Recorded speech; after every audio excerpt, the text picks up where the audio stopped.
Olá, muito bem-vindo. Estamos começando mais um programa Entrevista Coletiva. De antemão, grato pela sua audiência. No programa de hoje, vamos falar sobre o centenário de Gervásio Leite. E ninguém melhor para falar sobre o assunto do que a professora, mestre Marília Beatriz Leite, mestre em semiótica, acadêmica da Academia Mato Grossense de Letras. Muito bem-vinda. Muito obrigada, bom dia a todos. É um prazer estar nesta casa que também pertenceu ao meu pai quando foi constituinte aqui. Aliás, com gente da sua família, doutor Paraná também. Sim, senhora. Nos acompanhando na entrevista, a jornalista Deise Borovieg. Deise, muito bem-vinda. Olá, como vai? Um prazer poder participar com uma mestre em comunicação e semiótica. Acho que a gente tem muito a falar durante a entrevista coletiva. Eu fico muito feliz em estar com você, que também tem um trabalho nessa área de semiótica. A semiótica é, por todos os motivos, fascinante.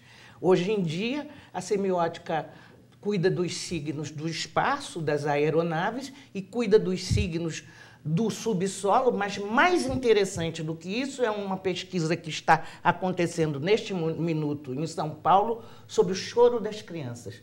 O primeiro choro, o que quer dizer isso? Eu acho isso extraordinário. Interessante. Bom, para a gente harmonizar e seguir com o programa, a gente normalmente faz uma introdução para situar o nosso telespectador, o nosso entrevistado, dentro da linha que a gente vem conduzir. Eu passo a ler. A indiferença do professor é mais ruinosa que sua ignorância. A frase de Gervásio Leite soa atual a despeito dos mais de 70 anos passados desde que ela foi proferida.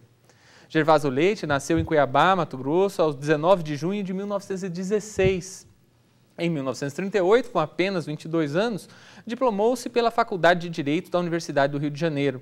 Iniciou carreira como advogado e, ao longo de sua atuação profissional, foi ganhando prestígio pela sua extensa cultura, inteligência e competência. Foi desembargador do Estado de Mato Grosso, tendo ocupado a sua presidência em 1966.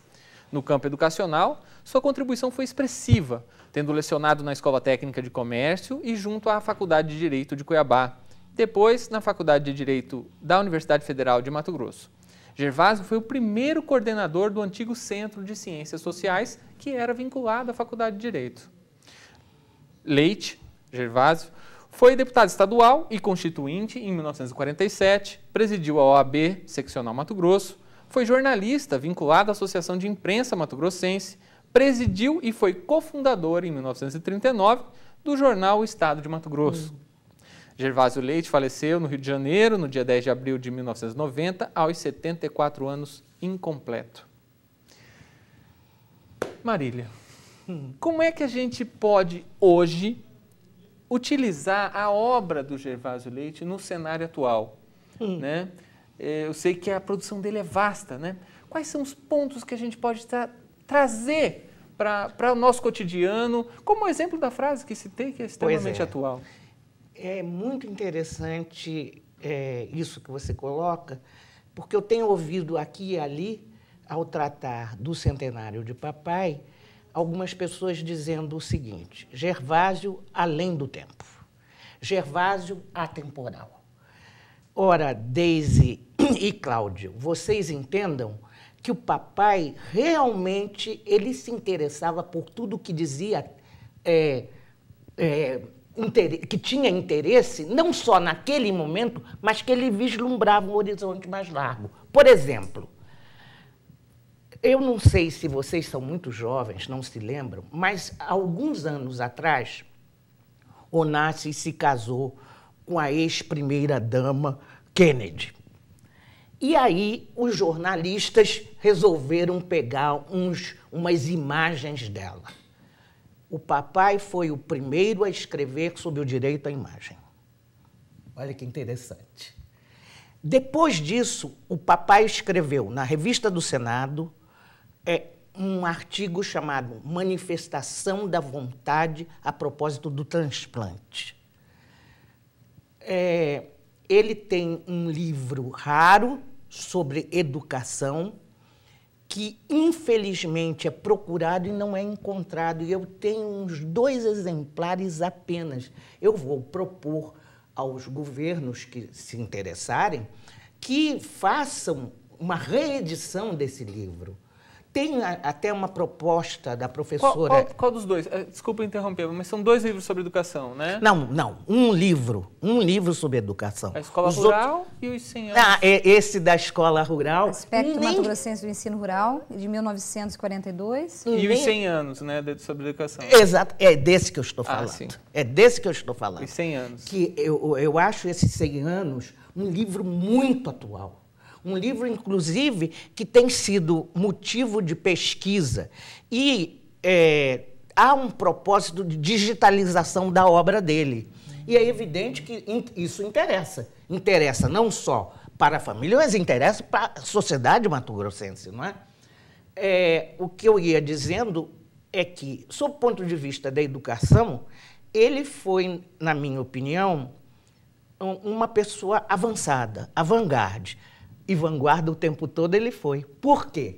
Ele foi o fundador, junto com Rubens de Mendonça, do movimento modernista aqui. Ele é que introduziu o movimento modernista. Havia uma revista chamada Pindorama, que era exatamente um grito, um alerta para o movimento modernista lá de São Paulo. Só que o nosso movimento modernista é muito mais interessante, na minha opinião, do que o movimento modernista paulista, porque não tinha mais os ranços do europeísmo. Também não tínhamos, nesse momento, o ranço de uma coisa indígena. Tínhamos, sim, o vigor do Mato Grosso. Nesse sentido, Gervásio Leite e Rubens de Mendonça, que termina o centenário dele agora, concomitantemente com o início do centenário de papai, foram co-irmãos na edificação de um pensamento completamente novo para Mato Grosso. Na educação, papai, e na literatura, ele e Rubens. Rubens, um historiador magnífico, sem dúvida. A senhora falou que ele foi um homem à frente de seu tempo. E assim, eu tenho informação que em 1948 ele já tinha uma preocupação dentro deste parlamento com a proteção do menor. É verdade, é isso mesmo. Ele, o tempo todo, não só aqui, Deise, mas ao longo da vida dele, ele procurou fazer um discurso e ter uma ação efetiva com relação aos menores. Eu tenho a impressão, deve estar aqui dentro da Casa de Leis de Mato Grosso, deve ter uns projetos que ele fez procurando essa questão de proteção do menor. E ele havia até proposto para a Câmara Federal feito uma proposta de lei, não um projeto, porque não foi deputado federal, uma proposta para alguns deputados lá sobre a lei da menoridade, que depois apareceu no cenário. Veio aparecer, inclusive, com a Constituição de 1988, que surgiu o ECA, né? Que é o Estatuto da Criança e do Adolescente. Você vê uma preocupação 40 anos antes é verdade. Da efetivação. É isso mesmo. É isso. É interessante, porque a gente pode pensar como que um homem situado nesta longura, naquela época, tinha essa antena. Ele tem um texto que eu gostaria que um dia alguém viesse aqui e lesse, que se chama O Avião da Vingança. O que é isso? É um protesto. Eu fico olhando hoje Charlie Hebdo e fico falando, meu Deus do céu, como é que em 1943, por aí, meu pai escreveu uma charge, porque, na verdade, O Avião da Vingança é uma charge, ou uma sátira, ou uma paródia, com letras sobre o tumulto causado pela guerra. E é muito interessante esse texto. É um texto que serve hoje à atualidade desses movimentos que nós estamos vendo aí. desses protestos, desse terrorismo, que naquela época era diferente, né? Era guerra, na verdade. E o Avião da Vingança é muito interessante. Eu digo que são várias tiras, são várias charges dentro de um poema. Seu pai tinha uma grande preocupação com o menor e, consequentemente, com a educação desse menor. Hoje, de que forma esse centenário dele pode efetivamente mudar o quadro que a gente vê da educação em Mato Grosso? Olha, Deise, você fala uma coisa que me atinge profundamente, porque eu também, afinal de contas, acabei seguindo a carreira do meu pai. Eu sou apaixonada pela educação, fui professora há 30 anos na UFMT, andei dando aulas em vários outros lugares e sinto com uma tremenda dor a impossibilidade da educação caminhar longamente. Por quê? Olha, eu estou cansada de ouvir, e digo isso com emoção, que não há recurso para a educação. O que não há é vontade. As pessoas não têm vontade de educar. Recurso tem. Quando não existia dinheiro na UFMT, nós fazíamos acontecer coisas extraordinárias. Hoje tem recurso em vários lugares, eu não vejo acontecer muita coisa. Na educação eu não vejo acontecer. Então, o que falta é vontade. Por favor, Cláudio, você podia falar novamente a frase inicial, por favor. Eu estava olhando para ela justamente, né? A indiferença do professor é mais ruinosa que sua ignorância. É isso que acontece. Então, na verdade, não falta muita coisa. O professor tem que ter vontade, tem que ir além da sua possibilidade, ele tem que voar. Há necessidade de um voo na educação. Inspirar. Exatamente. Não ficar esperando que caia do céu dinheiro para isso. Não! Olha, eu já dei aula passeando nos corredores da nossa universidade, onde você estudou. Eu já dei aula andando nos jardins. Antigamente se dava aula dessa forma. Hoje em dia fica... tá chovendo. Então, o ar-condicionado estragou, vamos dispensar os alunos. Exatamente. São essas coisas mesquinhas, não é? Pequenas. A universidade, a educação, em qualquer nível, primário, enfim, até o nível superior, ela não pode ter mesquinharia. Educação não combina com mesquinharia. Rubem Alves, saudoso Rubem Alves, que trabalhou muito a educação, ele tem um documentário na TV Câmara que ele fala sobre espantos, que o professor ele tem que causar espanto no aluno. Ou seja, inspirar esse aluno a buscar mais. Exatamente. A senhora faz isso com os seus alunos? Olha, Deise, quando eu disse que é preciso alçar voo, é isso. Nós não podemos ficar com o pé grudado no chão, olhando para baixo, olhando só para diante. O horizonte vai além da possibilidade do olhar. Então, tem sim. Eu tive contatos vários com Rubem Alves, graças a Deus. Olha, que verdade. Isso é um privilégio. Verdade, foi. Em São Paulo, tive várias vezes contato com ele. Me inspirei muitas vezes ao ouvir coisas. Você fala muito bem.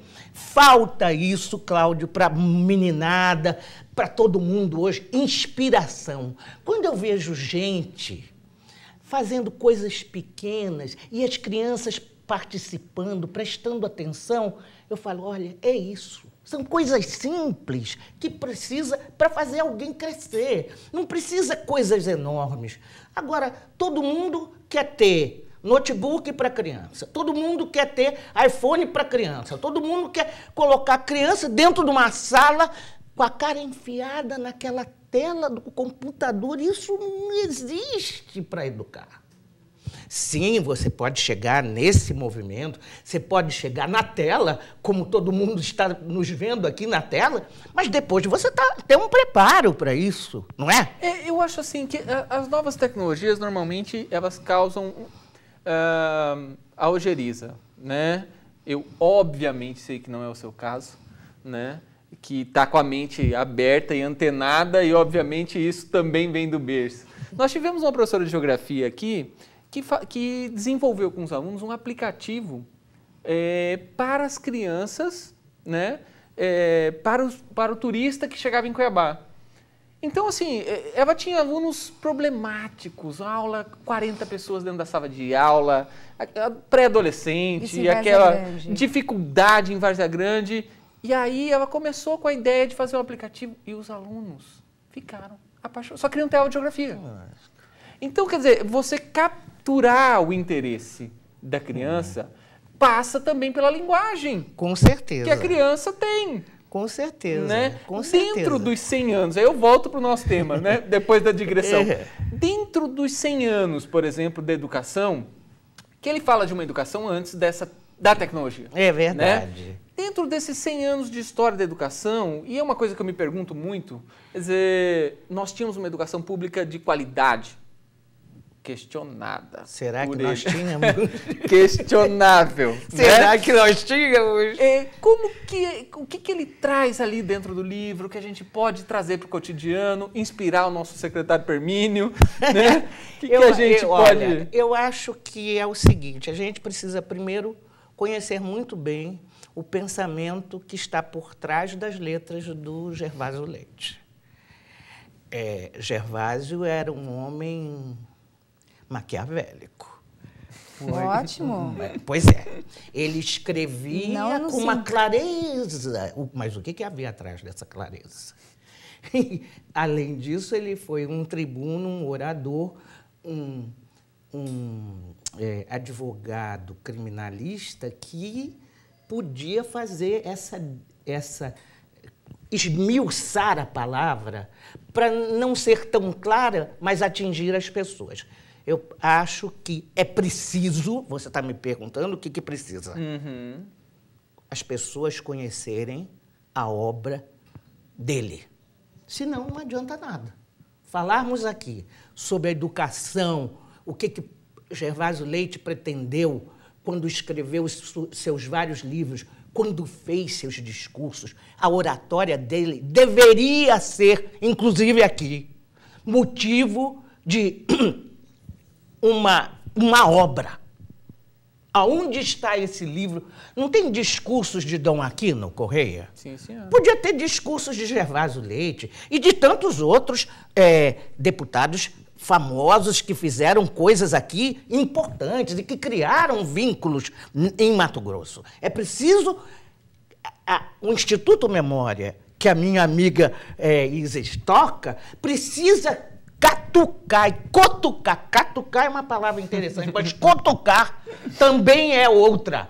Fazer isso com todos aqui dentro, com a sociedade, com as editoras, com as secretarias de cultura e de educação, para publicar os livros que são importantes. Os livros de educação do papai são extremamente importantes.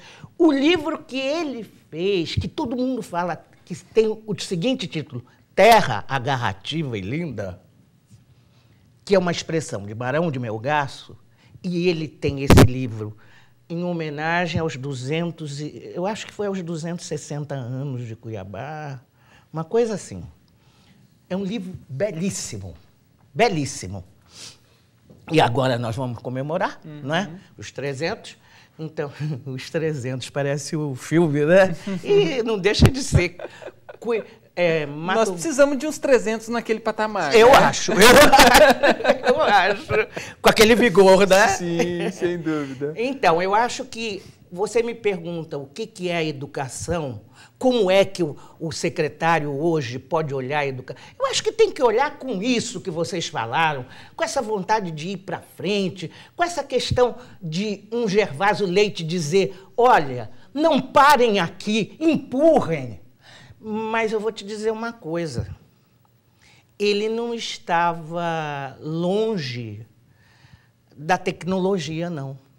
Ele não alcançou esta de agora, mas ele alcançou um pedaço da tecnologia.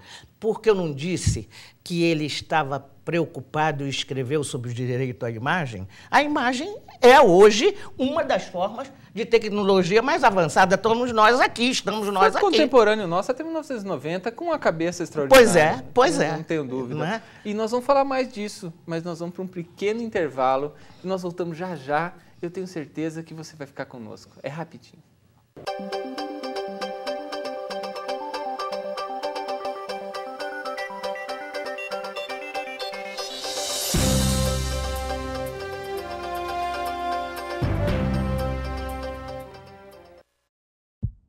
Um copo.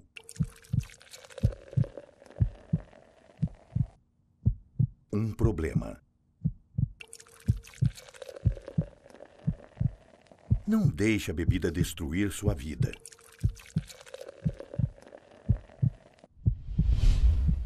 Se ao beber você perde o controle, procure ajuda. Uma campanha da Assembleia Legislativa. Casa Cidadã.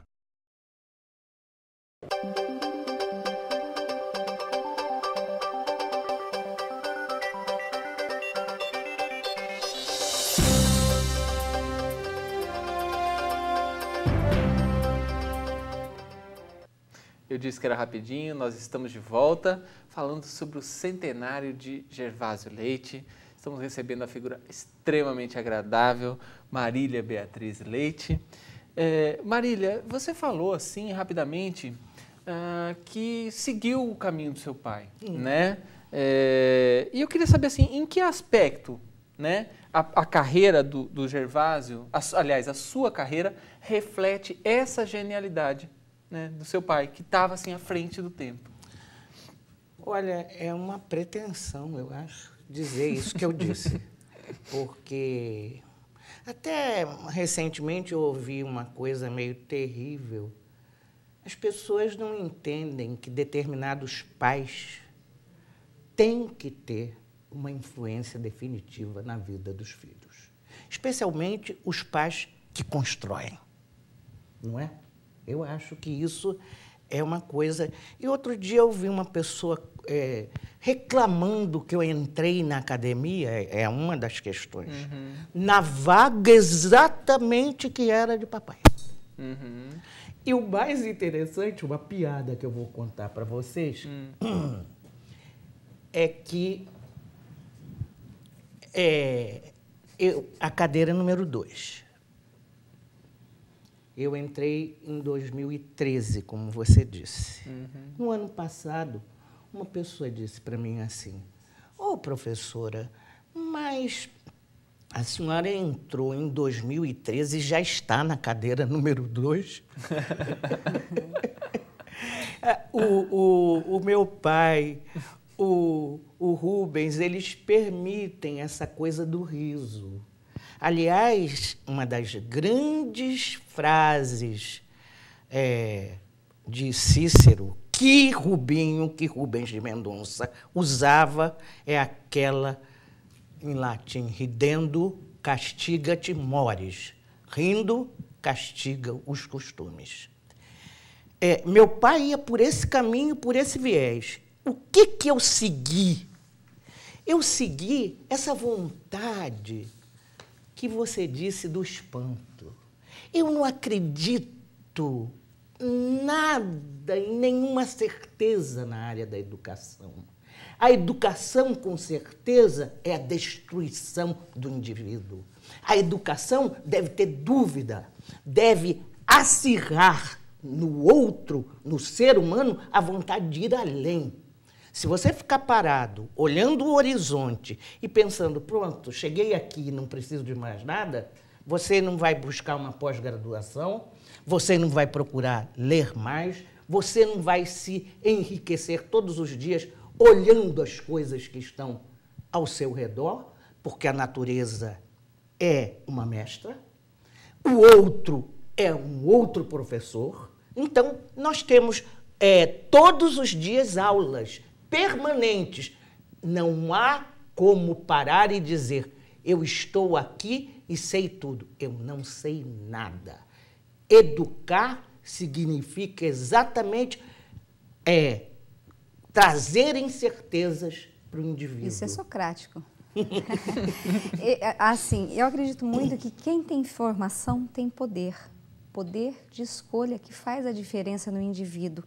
E quando a senhora fala em a questão do riso, eu acho que se a gente não se permitir rir, ter prazer em viver, para que estudar?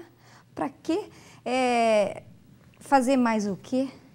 Só acumular questões materiais, coisas materiais, se o mais importante é poder rir, inclusive muitas vezes da própria ignorância, ou seja, não no sentido pejorativo da palavra, mas na questão de ignorar que existem outras coisas e também ser humilde o suficiente para dizer, eu não sei isso, me explica. Olha, que coisa bonita ouvir isso de uma jovem. Primeiro, é uma coisa muito boa estar numa casa onde eu ouço coisas boas, como vocês estão dizendo. E numa casa de políticos. Isso é mais interessante ainda. Quando eu disse o valor do riso, também eu disse, por trás desse valor do riso, o valor que existe numa terra em que a gozação é fundamental. Cuiabá é a terra da gozação. Isso veio de Lírio Arruda? Não, não. Isso é uma coisa histórica. Você veja quantas pessoas têm apelido em Cuiabá. Antes de Lírio já tinha... 95%. Exatamente. Quantas coisas... Olha, aqui é a única cidade no mundo que tem monumento para lésbica, praça para suicida, sem dizer outras coisinhas mais. E eu não vou dizer nada o que significa isso que eu disse agora. Mas a verdade é essa. Aqui tem coisas inusitadas, da mesma forma como tem uma estação rastreadora de satélites, uma universidade no meio do início de uma rodovia. Isso é muito interessante. Isso é muito interessante. Temos uma estação rastreadora de satélite aqui. Depois temos uma universidade que vai para o horizonte. Que coisa maravilhosa. Não é? São signos completamente diferentes e opostos. E era isso que causava maravilhas no meu pai. Eu tenho certeza. Papai dizia, o que me encanta em Cuiabá não é encontrar o ouro, porque vocês não são dessa época. Mas no beco no Beco do Candeeiro, nós morávamos ali na Rua de Baixo, calçadão, Rua Galdino Pimentel, e no Beco do Candeeiro, quando chovia, tinha faísquinhas de ouro. Então, a gente pegava, a garotada pegava, entregava para os pais, e os pais iam trocar nos bancos ou com... A senhora chegou a pegar essa época? Sim. Cheguei. Colocava num vidrinho assim, era lindo isso. Mas o que eu estava contando é que meu pai dizia o seguinte, olha, Marília, por que ele dizia isso? Porque um dia eu falei assim, que coisa, papai.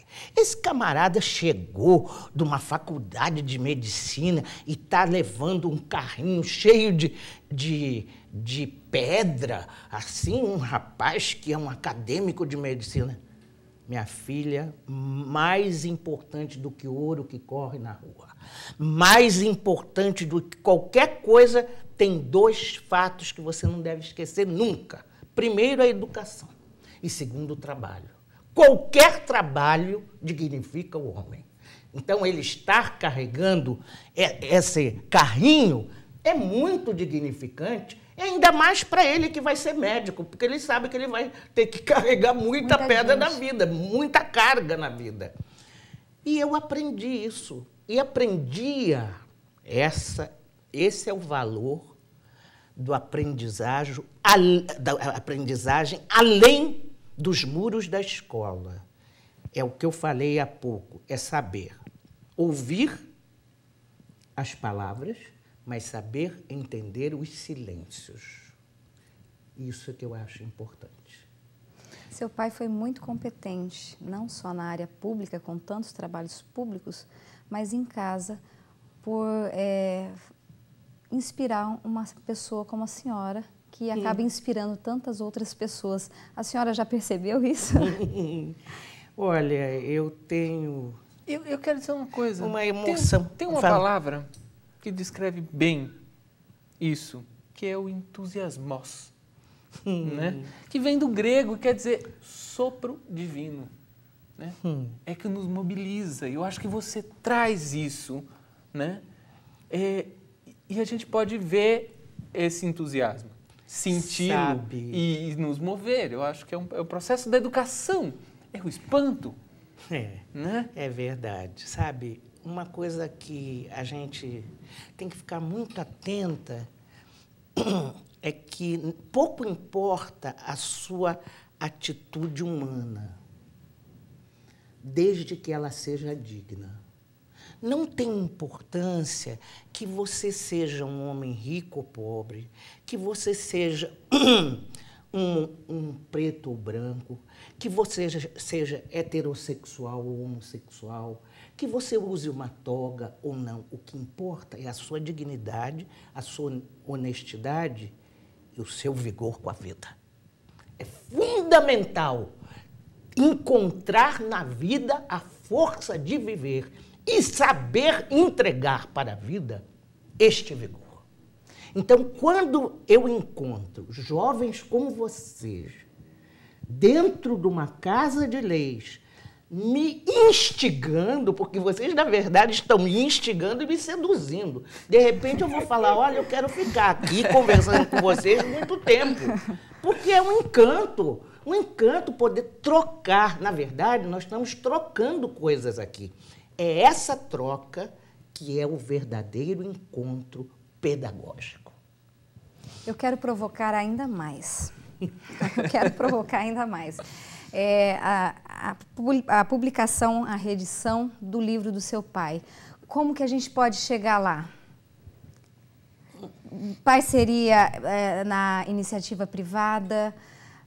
Por onde começar? Vamos provocar e deixar essa ideia para que quem esteja assistindo esse programa tenha também o mesmo interesse que eu estou tendo agora em ler este livro.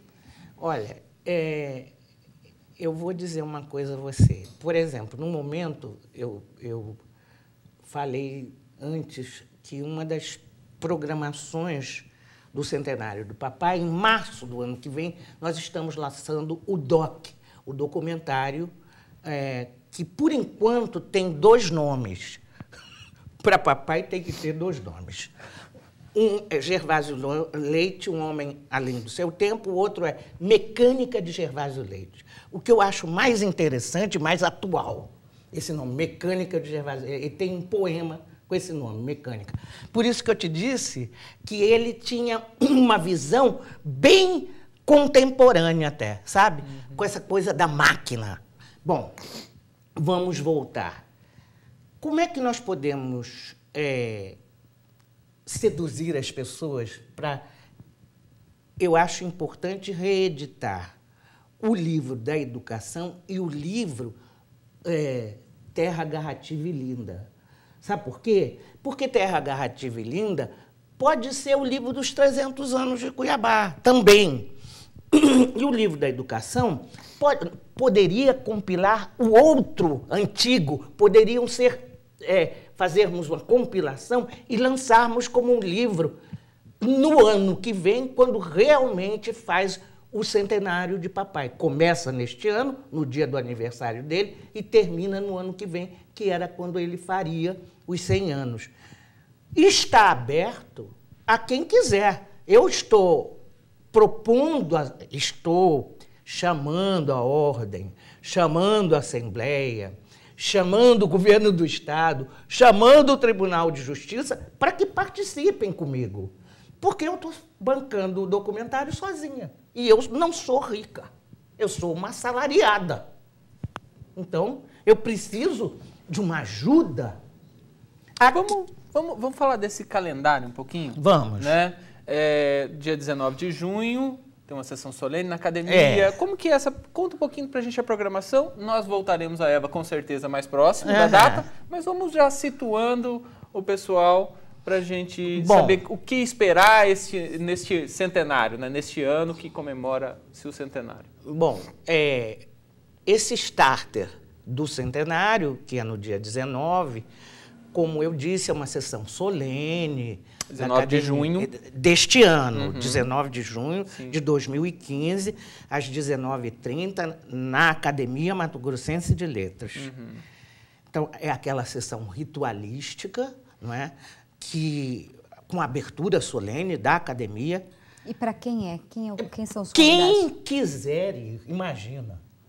Imagina, meu pai. É para quem a academia hoje é a academia mais democrática que eu conheço. É para quem quiser ir lá, você não paga nada, você vai quando você quiser, quando tem a sessão. Os livros estão lá para as pessoas poderem folhear, observar, Os livros conhecer? do meu pai não estão lá. Eu não sei, estão comigo. Eu vou disponibilizá-los na academia. Só que nós vamos fazer uma coisa interessante. O presidente está pensando, e eu estou encampando a ideia dele, de fazermos um folder com várias frases de papai, como essas e outras, sabe? E várias imagens de papai, que ele gostaria muito, e esse folder nós soltaríamos nesse dia. Então, nós disponibilizaríamos as várias faces de papai. No campo do direito, ele tem 2 livros no campo do direito, que nós ainda não falamos disso, que é Direito Geral e Direito das Obrigações. Ele tem esse livro de crônicas, que é sobre Cuiabá, estritamente sobre Cuiabá. Ele tem os escritos sobre a educação, que nós já estamos falando há bastante tempo. E tem umas coisas maravilhosas que não estão publicadas. Poemas. Esse Mecânica é um livro, é um poema bem interessante, bem contemporâneo, que outro dia foi publicado, saiu no blog do Lourenço Falcão. E eu até me espantei, ficou bonito. Grande Lourenço. É verdade, grande Lourenço Falcão. E tem um livro inédito chamado Vertentes, que é uma delícia. Para outubro. Dentro da programação. Exatamente, é isso aí, Esse livro está previsto para esse ano, outubro ou novembro. Vai depender da proposta, de como vai... Porque não tem dinheiro. Eu não tenho, graças a Deus, eu não tenho apoio de ninguém. Eu estou aqui com vocês, estou livre, leve, solta, para dizer vai ter, não vai ter, e conseguir. Estou caminhando no documentário, eu estou indo. Agora mesmo, dia 25, nós vamos filmar na rua. Lá na rua onde ele morou. Bárbara Fontes. Exatamente, que é a diretora. Diretora do documentário. É importante dizer isso. Importante porque ela ganhou prêmio quando ela fez dos Suxdorf, né? Em Mato Grosso. Do Arne Suxdorf, Exatamente. Isso mesmo. Ela ganhou prêmio mesmo. Depois, então, em março, lançamos o documentário. E quando ele faz realmente os 100 anos, que é no ano que vem, nós vamos fazer uma coisa diferentíssima. Não vai ter mais nada formal, vai ter um baile. Bem com a cara do papai. Papai adorava dançar. Dentro da academia, o que é formidável. Vai ter uma festa dentro da academia. Eu não sei se a sociedade vai gostar. Lógico, né? Gosta de música. Ele adorava música. Eu gosto de música. Não é? E já estão convidados. Toda a sociedade está convidada no ano que vem. Os leitores vão encontrar em Vertentes? É surpresa? Olha, é uma coletânea. Eu não vou dizer o que tem lá dentro, mas, enfim, é a filosofia do meu pai. Só que é bem oswaldiano, é um pouco Oswald de Andrade, sabe? São fragmentos, coisas fragmentadas. Eu vou dizer a vocês outra coisa que eu gostaria muito que aparecesse. Ele foi o primeiro em Mato Grosso a escrever haikai. Olha. O primeiro. Eduardo Maon vai sair agora com um livro dele com haikai. Poesia japonesa. Hã? Poesia japonesa. É. Mas papai foi o primeiro a escrever. E eu tenho... Com a mesma simetria. Ah, perfeito. Que atualmente, assim, as pessoas escrevem 3 linhas, é o haikai. Não é bem assim. Existia uma forma... Exatamente. Quantidade de sílabas poéticas por verso. Né? Exatamente. É isso aí. E ele fez isso, né? Ele fez isso... Bem à frente de seu tempo mesmo. É isso aí. E eu acho que foi bem à frente do tempo mesmo. Por exemplo, ele escreveu sobre os direitos indígenas e ele acaba com umas verdades, sabe? Umas coisas que incomodam nessa coisa do índio. Ele vê o ser indígena com outro olhar, diferente desse olhar cartesiano, digamos assim, sabe? Enfim, é isso por aí. Olha, infelizmente, né, nós chegamos já ao final do nosso tempo. O papo está delicioso, a gente vai continuar conversando. Pena que vocês não vão assistir, mas nós vamos continuar conversando. Eu espero recebê-la mais vezes aqui. Eu gostaria só de pontuar algumas coisas assim que eu acho importante, especialmente dentro do Legislativo, né? A TV Assembleia. Nós estamos resgatando um pouco essa memória do Gervásio, que é uma pessoa extraordinária à frente do seu tempo e que deve ser conhecido por todos. E aqui eu tenho, por exemplo, ele foi membro da Comissão de Constituição e Justiça, deputado constituinte, o que significa dizer que ele ajudou a escrever a Constituição do Estado de Mato Grosso, né? Foi da Comissão de Justiça, Segurança Pública e Redação, foi da Comissão de Finanças, foi da Comissão Especial de Municípios. Enfim, o Gervásio esteve presente, nós nem passamos perto da obra jurídica dele, que foi presidente do Tribunal de Justiça do Estado de Mato Grosso. Então, assim, eu gostaria de dar essa dimensão, né, para a gente perceber que nós estamos olhando só a ponta do iceberg, para a gente voltar mais vezes nesse assunto e, assim, deixar o microfone aberto para a senhora colocar, assim, algumas reflexões finais, algo que a gente não tenha trazido e que é de extrema importância, né? O microfone está aberto e os nossos telespectadores atentos às suas palavras. Eu primeiro quero agradecer muito estar aqui, na companhia de vocês dois, nessa casa que, de uma forma ou de outra, pertenceu e pertence a meu pai, e quero realmente agradecer à sociedade que venha participar conosco do centenário de papai. Eu solicito que todos compareçam nas festividades e que todos apoiem efetivamente as ações que vamos ter. O Poder Judiciário parece que já está empenhado em algo. Gostaria de ver a Assembleia também fazendo alguma sessão. Aqui temos deputados amigos, não é?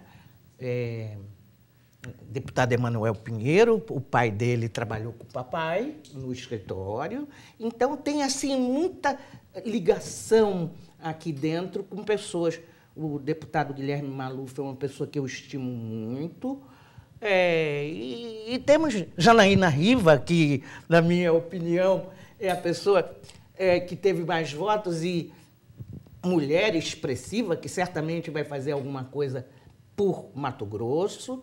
E tem muita gente interessante dentro dessa Casa de Leis que eu espero que nos apoiem efetivamente. Eu conto com a Assembleia, conto com o Poder Judiciário, com a Universidade Federal de Mato Grosso, que precisa aparecer, e os meus amigos que estão todos me apoiando. Agradeço muito, fico muito feliz e apenas quero dizer, não foi apenas, Gervásio Leite não foi apenas um homem além do tempo. Foi um homem que se atirou para o espaço, aonde está agora, e de lá vigia atentamente essa loucura que está neste mundo. Muito obrigado, Marília. Obrigado, Deise, pela participação sempre brilhante, grato. Muito obrigada pelo convite e foi um prazer conversar com a senhora. O prazer foi meu. Obrigado a você que nos acompanha todo dia. A TV Assembleia é uma TV pública, sem fins lucrativos, e trazer um pouquinho do conhecimento é algo que faz parte da nossa missão. E a gente está aqui com prazer de trazer esse conhecimento, uma pessoa tão extraordinária quanto a Marília, o Gervásio Leite, conhecer um pouquinho mais disso, e a gente espera que isso tenha servido para a sua vida e que também desperte e cause o espanto necessário que a educação exige no momento da aprendizagem. Fiquem com Deus, por hoje ficamos por aqui, nós voltamos a qualquer momento em nossa programação. Até a próxima.